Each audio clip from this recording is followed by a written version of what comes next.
안녕하세요. 정유한 목사입니다. 1월 25일 말씀 묵상 함께 하겠습니다.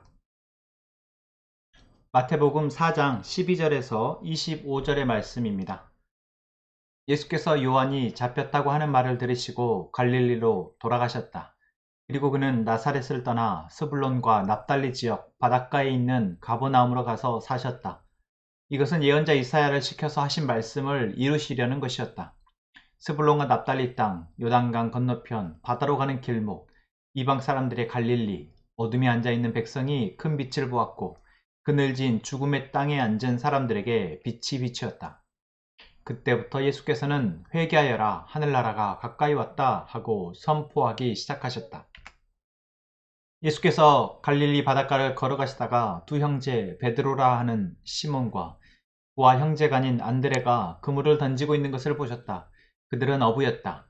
예수께서 그들에게 말씀하셨다. 나를 따라오너라.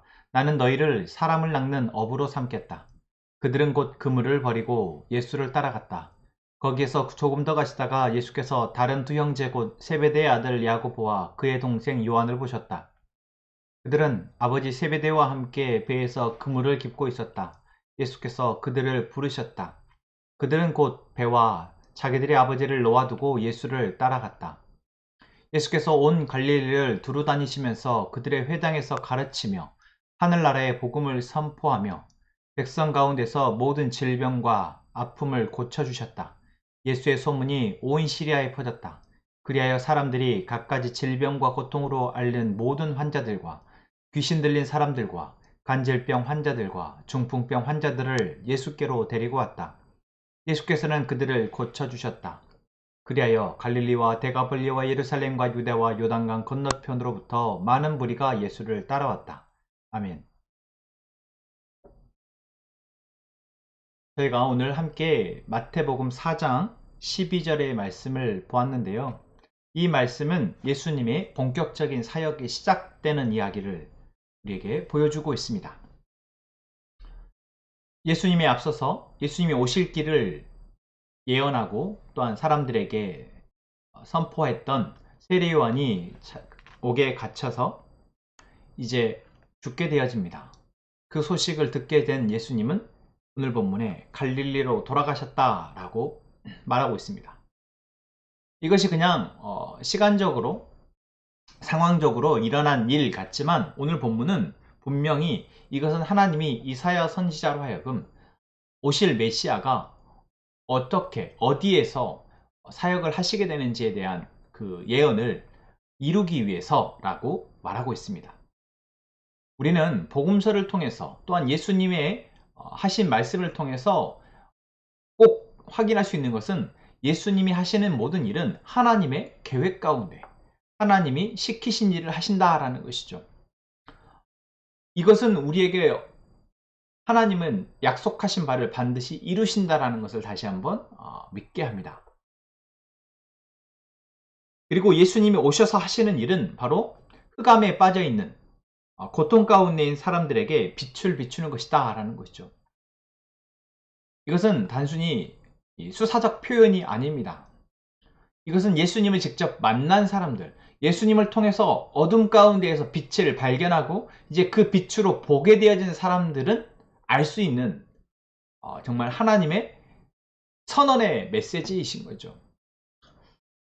그리고 17절 말씀, 이제 예수님께서는 이 땅에 오셔서 본인이 하셔야 할 일을 하십니다. 그것은 무엇입니까? 바로 회개하라 선포하는 것입니다.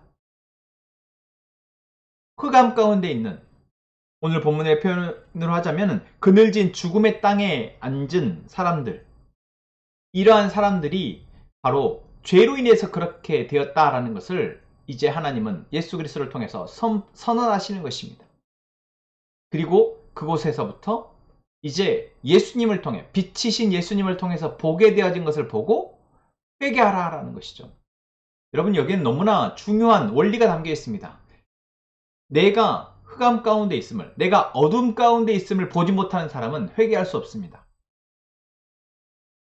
일시적인, 이례적인 어떤 예수 그리스도를 처음 만난 이 사람이 하는 회개, 회심 또한 그렇지만 우리가 예수님을 만난 이후에도 계속해서 예수님이 우리로 하여금 빛이 되셔서 우리의 삶을 비추어 나의 모습에서 또한 이 세상의 모습에서 무엇이 어둠인지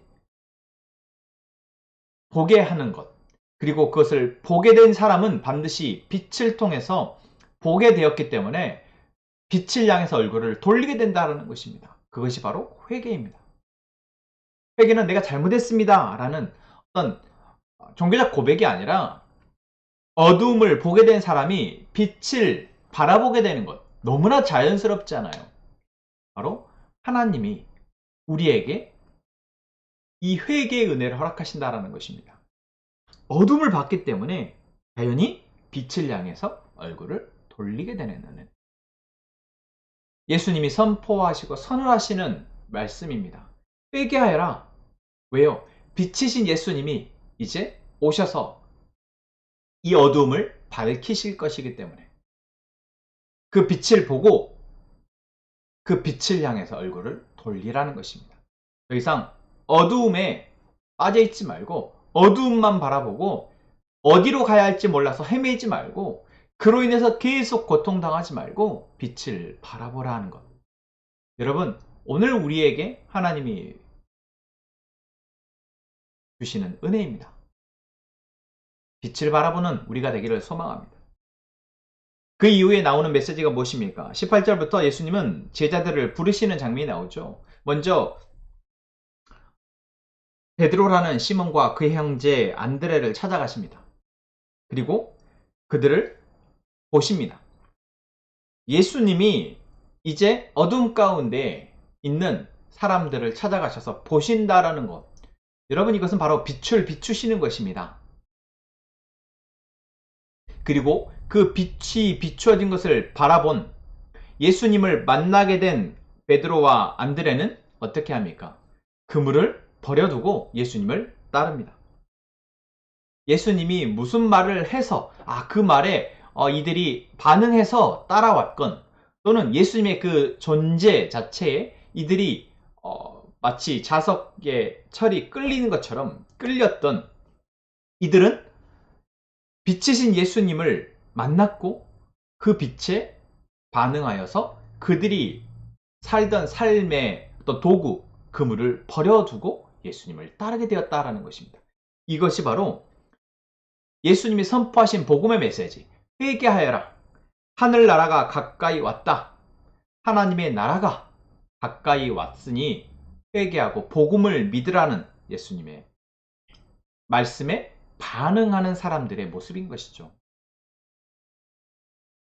그 이후에 세베대의 두 아들 야고보와 요한 역시 그들을 예수님이 보셨고 예수님을 보게 된, 빛이신 예수님을 보게 된 그들은 역시 그물과 자기의 배와 자기들의 아버지를 놓아두고 예수를 따라갔다라고 말하고 있습니다.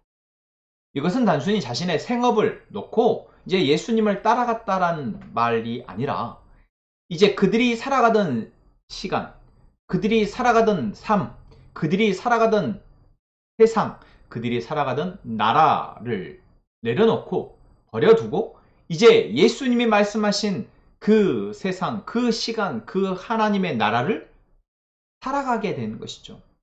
사실 이들은 그러한 각오와 결단으로 나선 것은 아니지만 하나님의 은혜로 빛이신 예수 그리스도를 보게 되었고 그것을 보게 되어 자연스럽게 그들은 빛을 따라가게 된 것입니다. 그런데 그 빛이 어디로 그들을 인도하신 것입니까?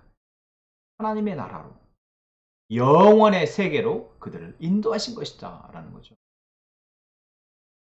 여러분, 그러니까 어둠 가운데 있던 사람이 빛을 보면 자연히 그 빛을 따라가게 되는 것. 여러분, 이것이 바로 예수 그리스도를 믿게 된 우리의 반응인 것입니다. 그러니까 아무리 우리가 논리적으로 복음을 설명하고 예수 그리스도가 누구이신지를 설명하고 또 예수 그리스도를 통해서 복음을 통해서 어떤 신앙의 유익이 있고 삶의 유익이 있고 행복이 있고 라는 것들을 말로 설명한다고 해서 믿어지는 것은 아니다라는 겁니다. 우리는 오늘 본문에서 나온 것처럼 예수님이 먼저 온 갈릴리를 두루 다니시면서 가르치시고 하나님 나라의 복음을 선포하시고 또한 많은 귀신들을 쫓아내시고 병자들을 고치시는 것. 이것이 바로 빛, 어둠 가운데 비친 예수님이 하셨던 일입니다. 말씀을 선포함으로, 하나님 나라의 복음을 선포함으로 빛을 그들에게 들려주셨고, 또한 귀신들을 쫓아내시고 병자들을 고침으로 인간의 육신 안에 있는 육체의 질병과 고통 가운데 있는 어둠을 물리치신 것입니다. 이것이 바로 예수 그리스도가 우리 안에 오셔서 하시는 일입니다. 그리고 이제 예수를 믿게 된 우리는 그 빛에 반응하게 된 것이죠. 여러분 생각해 보십시오. 여러분이 예수님을 믿고 있다는 것은 내가 뭔가 누가 잘 가르쳐 줘서거나 내가 잘 배워서, 아니요. 잘 생각해 보면 하나님의 은혜입니다. 내가 어두움을 보게 된 것, 나의 죄를 보게 된 것, 이 세상의 어두움을, 이 세상의 죄를, 이 세상의 악함을 보게 된 것, 이 세상의 허무함을 보게 된 것, 우리 인생의 허무함을 보게 된 것, 이것이 은혜이고, 봤기 때문에 예수님을 믿지 않을 수 없었다라는 것이죠. 그렇다면 이제 우리는 예수 그리스도가 우리의 삶의 주인, 우리의 빛이 되심을 감사하지 않을 수 없어요. 감사하며 예배하며 그분을 따라가려는 것입니다. 그리고 예수님이 오셔서 하나님의 말씀에 따라서 그렇게 하셨던 것처럼 우리 역시 온 세상 가운데 이제 우리가 사는 삶의 자리자리마다 이미 우리 안에 자리하신 이 빛이신 예수 그리스도로 어두운 세상을 비추는 것, 이것이 바로 우리의 사명인 것이죠. 여러분, 이것 또한 내가 그렇게 해야지, 전도해야지, 내가 복음을 전해야지 라고 대하는 것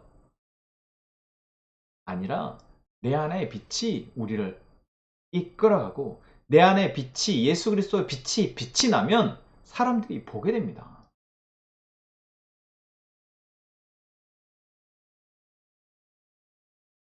깜깜한 어둠 속에서는 촛불 하나도 비치고요. 깜깜한 어둠 속에서는 조그만 성냥불 하나도 빛이 됩니다. 모를 수가 없다라는 것이죠.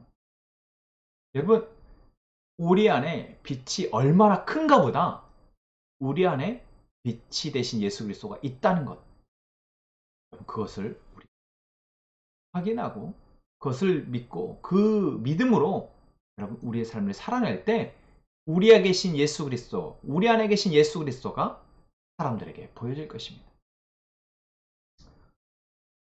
날마다 예수님을 발견하고 보고, 예수님을 보고, 예수님을 듣고, 예수님을 만나 우리의 빛이 더 커지는, 우리의 빛이 더 밝아지는 우리가 되기를, 우리의 삶이 되어지기를 위해서 기도하는 우리가 되었으면 좋겠습니다. 우리 함께 기도하겠습니다. 하나님, 오늘 우리에게 예수 그리스도가 이 땅에 오셔서 하나님 나라의 복음을 선포하시고 빛을 비추심에 그 빛으로 어둠이 물러가며 그 빛으로 이 세상에 상처 입고 아파하고 신음하는 많은 사람들이 이제 예수님을 따라 빛을 따라갔음을 보게 됩니다. 우리 역시 그 한 사람임에 감사합니다. 하나님, 우리가 그 빛을 놓치지 않게 하여 주옵소서. 이미 우리에게 찾아오셔서 우리의 가운데 함께 하시며 우리를 비추시는 그 예수님, 날마다 말씀을 통해서 예수님을 보게 하시고 듣게 하시고 만나게 하여 주옵소서. 이 예수를 통해서 예수가 전하신 하나님의 나라를, 그 밝게 빛나는 그 하나님의 빛을 비추는 삶을 살아가게 하여 주옵소서. 한경보관 선언막자교회 모든 성도들이 이 은혜 아래 살아가게 하여 주옵소서. 하나님, 우리 교회를 세워갈 직분자들을 하나님께서 택하시고 이제 그들을 준비하시며 이제 하나님의 교회를 함께 세워갈 직분자들로, 리더들로 하나님이 세우심에 감사합니다. 이들을 통해서 우리 함께 행복한 선언목재교회 모든 성도들이 온전케 되는 은혜가 있게 하여 주옵소서. 이 시간 우리의 기도를 들으심에 감사하며 예수님의 이름으로 기도합니다. 아멘. 오늘 말씀을 다시 한번 깊이 묵상하시며 침묵으로 기도하시고 여러분들을 기도 제목을 함께 기도하겠습니다.